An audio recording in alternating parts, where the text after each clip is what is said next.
Hey everyone, it's Sam with Sheen Real Estate here to talk about the NAR settlement. If you're in Florida, I'm going to talk about a little bit of things for the listing agents, agents, buyers, and sellers. The meat and potatoes for the NAR settlement is commissions are no longer going to be listed. If you're in Florida, Central Florida, and you're with Stellar, which is the largest MLS in Florida, it's as of today is August 6, 2024, but they have until the 17th to conform. Commissions no longer listed on the MLS or any MLS affiliate. That means you can't add a link that will show commissions listed on the MLS. Your buyer broker agreements are required prior to showings. These are documents that are, I think it's a good change, actually, and I'll get into the meat and potatoes of that whenever we get down to the buying agents. And then adding concessions to the MLS. This is just going to be shaky territory, if you will. Is going to be they're going to offer concessions, but they're not going to offer commissions, and somehow, some way, some of the numbers are going to just match up. Excuse me. For the listing agents, I got here. You can negotiate as low as you want for your commissions. It's always been the case. All these headlines, just stop reading the headlines. Nobody knows anything about real estate unless you've actually gone through some courses and are in the business of real estate. It's always been the case. Negotiating your commission. If you're not offering a commission split as a listing agent, you're going to cut your buyers down by 50%, because if you look at last month's sold within a 30-mile radius of Wesley Chapel, where my office is in Wesley Chapel, 50% of them were FHA VA. Most of these buyers don't have the extra funds to qualify for their loan and pay a buyer agent to show them your house. So you're cutting that large percentage of views on your house that you have listed. Buying agents. So the buyer broker agreement is a requirement. This, I think, is a very good thing for multiple reasons. Your first meeting is not going to be at a vacant property. So you're not showing up, meeting a stranger in the middle of nowhere, or in the middle of some neighborhood that's everybody's at work, or it's on the weekend and everybody's gone. You're in a quiet, empty house and you're meeting a stranger for the first time. It creates another level of safety. So you have to meet in a public location now. You got to meet at a coffee shop, meet at your office space. And then you can discuss and vet your buyer instead of just meeting somebody, showing them 5 or 6 houses, and they're not even able to buy anything anyways. So you can have all of these finance discussions, which brings me to my second point. You have your finance discussion that can happen prior to showing a property now, and then talk about and value yourself as a buyer agent. Give them the what if. What if the listing agent is not offering a split? If the listing agent's not offering a split, you still need to be paid for your services. And you'll have to communicate to the listing agent. You're going to have to pick up the phone. No more of this go on showing time, click a button, and go show a house. You're going to want to call your listing agent and be like, hey, is there anything offered? Is there anything going on with the seller where they're offering, or you as your seller's agent or seller's broker, are you offering a commission split? Because that's going to change all of the communication and all of the offers that come your way.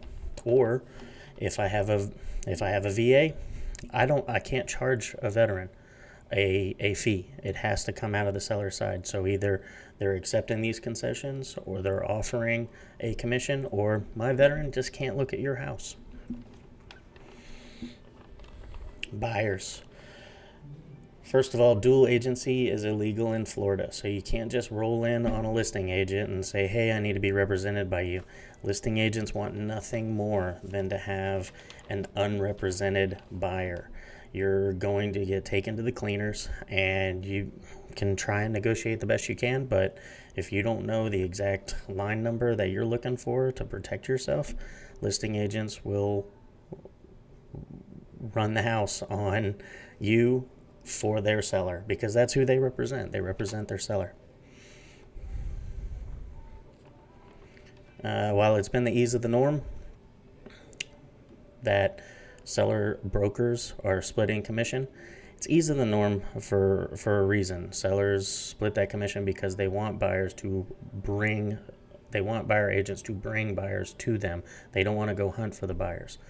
They just want to be able to do the documentation and receive as many buyers as they possibly can all over the state.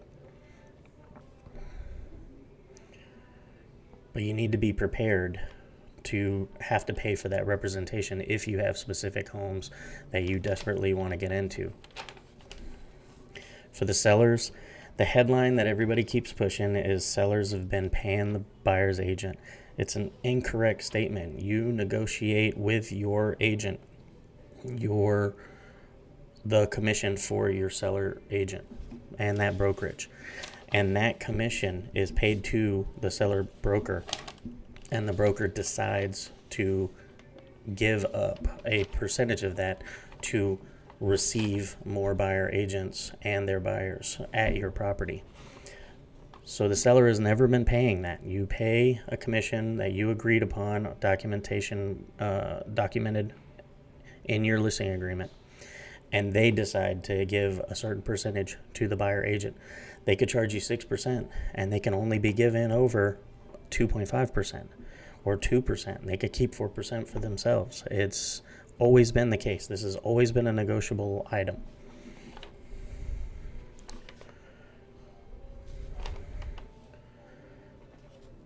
All right, this is why every agent wants to be a listing agent. Listing agents, they fund the availability of the property and then negotiate on your behalf. And they negotiate on your behalf to countless buyers because buyer agents are always being brought to them. Again, it's just last month, the amount of homes available, the amount of homes sold outdid the amount available, but you're cutting them by 50% if you kick out your FHA and VA. All right, so everyone, I suggest don't panic. The change is going to be a struggle just because everyone has to relearn a certain way of communication, and it's just going to be a learning curve. But it's going to be a learning curve for everyone. It's going to be a learning curve for your listing agents, your buyer agents, your buyers, and your sellers. And your agents need to be educating your buyers and sellers so everyone knows the information that's not coming from social media and memes and stuff like that. Here I am on social media giving information. But let me know in the comments what you guys think. Also, like and subscribe. I want to try and update for the Wesley Chapel, Tampa Bay area, what's going on in the real estate updates, and hope to see you guys next week. Thank you.